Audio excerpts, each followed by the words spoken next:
आज हम आपको थर्मल स्टेबिलिटी टेस्ट करना बता रहे हैं 10-810 पार्ट 60 से। तो सबसे पहले हमें क्या करना है कि ग्लास ट्यूब जो लेनी है इस तरीके से लेनी है हमें। तो ये ट्यूब है, इसको अपने को वर्नियर से नाप लेंगे। इसमें जो डायमेंशन दे रखा है वो क्लियर दे रखा है कि 110 mm के करीब लॉन्ग होनी चाहिए। तो ये 110 mm के करीब लॉन्ग ट्यूब है।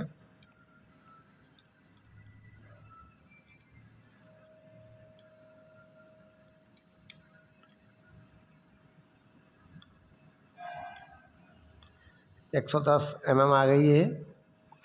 और इसकी जो है ओडी अप्रॉक्सीमेटली 5 mm होनी चाहिए। तो ये 5 mm आ रही है। और इसकी जो थिकनेस है वो 0.5 mm करीब होनी चाहिए। और आईडी जो है इसकी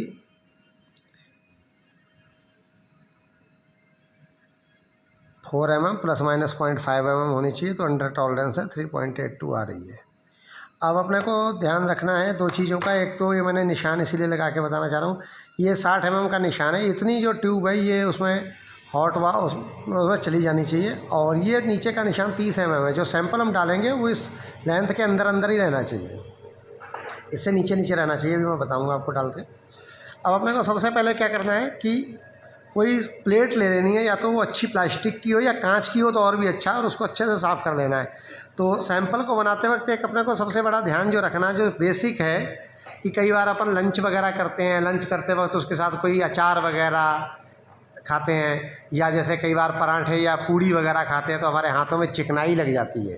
तो ये थर्मल फेलियर का एक बहुत बड़ा कारण बन जाता है कि उसमें जो चिकनाई चली जाती है या कोई खट्टापन चला जाता है। तो जैसे हम लंच वगैरह अगर करें या कभी भी अपना हाथ को अच्छे तरीके से ड्राई और क्लीन, मतलब धोने के बाद हाथ अच्छे से सूखे होने चाहिए और साबुन से धुलने के बाद ही थर्मल को लगाएं। कोई भी चिकनाई नहीं। कई बार हेयर ऑयल का भी लगा रह जाता है, अपन सिर में हाथ फेर देते हैं, तो ये चीज़ ध्यान रखनी है। तो सबसे पहले ये प्लेट है, अभी मेरे पास प्लास्टिक की है, कांच की लें तो और भी अच्छी बात है। अगर उसके बाद इसको सैंपल को अपन चाकू के से या कैंची से काट सकते हैं। तो अब ज़रूरी नहीं कि अपने को एक ही स्ट्रिप डालनी है, 50 मिलीग्राम वजन होना चाहिए। ऐसे करके अपने स्ट्रिप काट सकते हैं। इसकी ऐसे करके काट देंगे स्ट्रिप, और इसकी 2-3 स्ट्रिप काट लेंगे हम।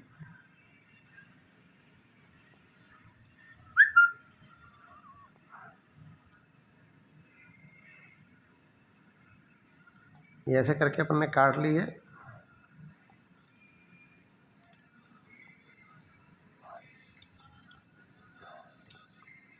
ऐसे करके अपन काट लेंगे स्ट्रिप को।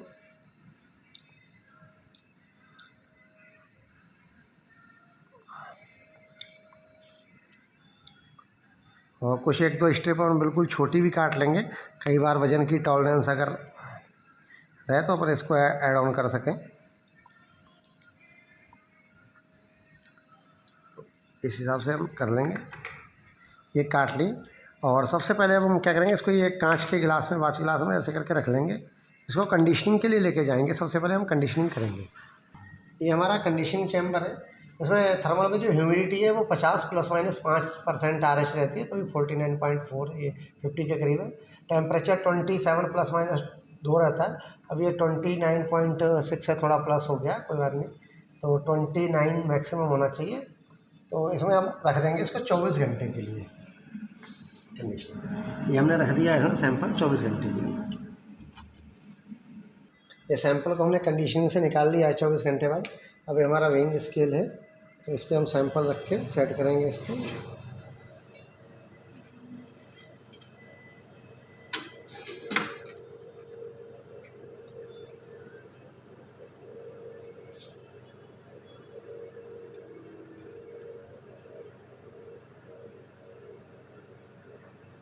ये हमारा 53 mg आ रहा है। 53 mg वज़न आया हमारा। तो अब हम इसको टेस्ट ट्यूब में डालेंगे। तो टेस्ट ट्यूब में डालने के लिए चिमटी का सहारा भी ले सकते हैं। अगर हाथ से उठाने में दिक्कत आ रही हो तो ऐसे अपन चिमटी से भी उठा सकते हैं। चिमटी से उठा के ऐसे इसमें डाल देंगे।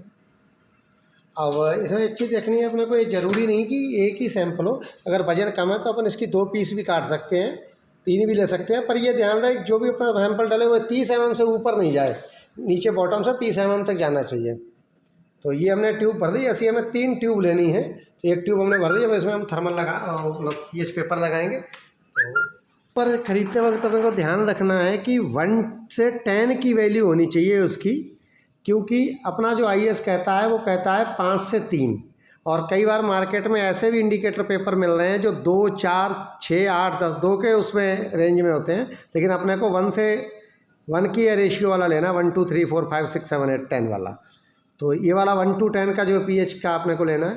तो इसको अपने को ये स्ट्रिप मैंने काट के रखी है। तो हाथों का विशेष ध्यान रखना है कि हाथ अपने ख़राब ना हो, गंदे हाथ ना हो। तो ये जो है इसके अकॉर्डिंग जो है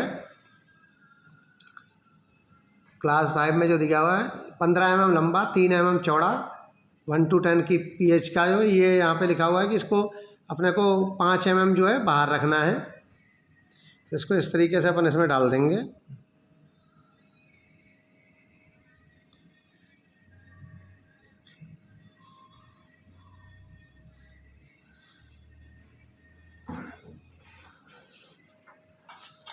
ये हमारा थर्मल स्टेबिलिटी टेस्ट है। 200 डिग्री टेम्परेचर आ चुका है। इसकी जो टॉलरेंस है 200 ± 0.5 डिग्री की होती है।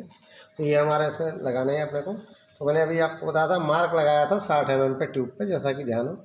ये इसको अपने को ऐसे लगाना है और ये ध्यान रहे कि ये देखो ये यहाँ तक चला जाना चाहिए 60 mm। इस तरीके से अपन ने ये ट्यूब लगा दी है,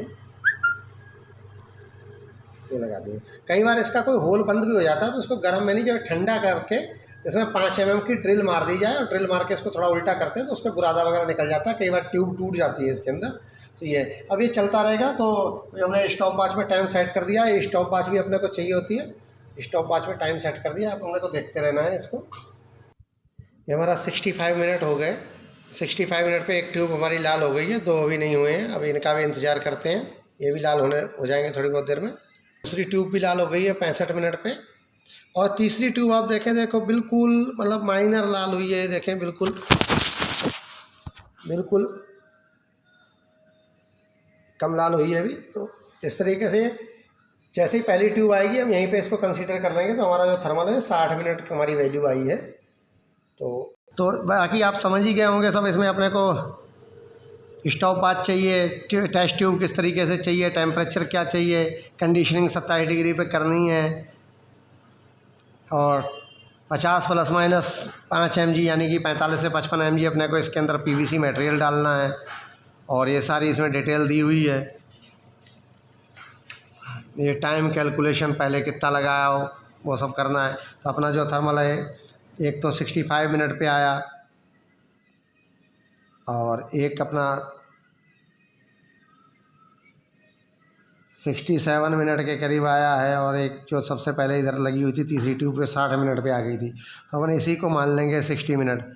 60 मिनट स्टार्ट हुआ है, 60 मिनट से अपना थर्मल आना स्टार्ट हो गया। और पीएच जो है रेड कलर का पेपर हो जाना चाहिए, तो तभी अपन इसको कंसीडर कर देंगे। जो इसका यही तरीका है। धन्यवाद।